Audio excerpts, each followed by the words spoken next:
Vraiment, c'est un grand honneur pour moi de revenir aussi parce que si on regarde l'histoire, on était là il y a quelques mois dans le cadre d'une formation accélérée, dans le cadre des boursiers des FAH.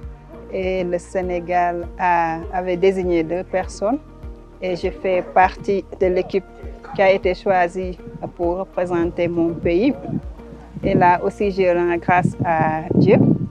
Et aussi, je suis la seule femme aussi de cette première cohorte qui est très important pour moi. Donc là, je devais élever le flambeau très haut parce que nous sommes 8. Il y a 4 pays, chaque pays a choisi 2 représentants. Et parmi les 8, je suis la seule femme. Et là, je me sens très honorée. Je dois dire que c'est d'abord une responsabilité d'accompagner le fellow, puisque en tant que conseiller en financement à la santé, nous apportons un appui technique, une assistance technique aux fellows, au gouvernement, à travers les fellows. Donc, nous avons une certaine responsabilité de les accompagner, de les coacher, de leur donner l'essentiel par rapport à la vision et à la mission de l'organisation, mais aussi par rapport à la mission du gouvernement. Dans le cadre de cette formation, moi j'ai travaillé sur le financement de la santé communautaire et comme je l'ai dit tantôt, j'ai eu la chance d'utiliser un outil qui a été développé par l'Alliance pour le financement de la santé et on était bien entourés par nos mentors arrivés au pays.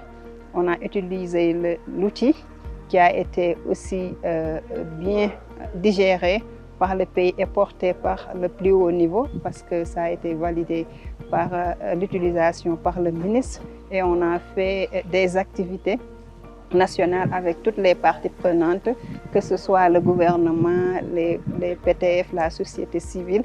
Et j'ai eu la chance d'évaluer avec eux le financement de la santé communautaire et au Sénégal. Et c'est un plaisir parce que nous avons ce poids d'assister techniquement le fellow, mais aussi tous les autres techniciens du ministère de la Santé pour arriver à améliorer le niveau de politique, pour améliorer les différents niveaux de directives, pour améliorer tout ce qui est en rapport avec les soins de santé primaire, focalisé sur la santé de la mère, du nouveau-né et de l'enfant, parce que c'est une responsabilité pour nous.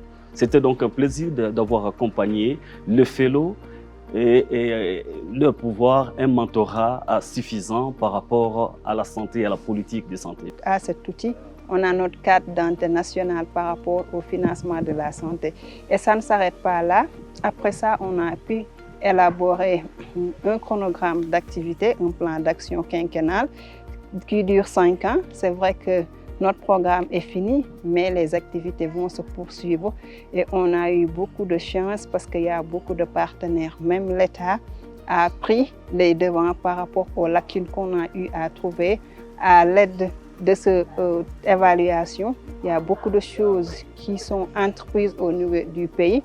Il reste d'autres choses, mais Inch'Allah, d'ici 5 ans, comme je l'ai dit, parce que la planification va jusqu'à 2028, les activités qu'on doit dérouler pour améliorer le financement de la santé communautaire au Sénégal. Et je peux en citer l'existence, l'élaboration future d'un dossier d'investissement pour la santé communautaire qui sera supporté entièrement par FAH pour pouvoir mener à bien le plaidoyer au niveau national, tant bien qu'au niveau international.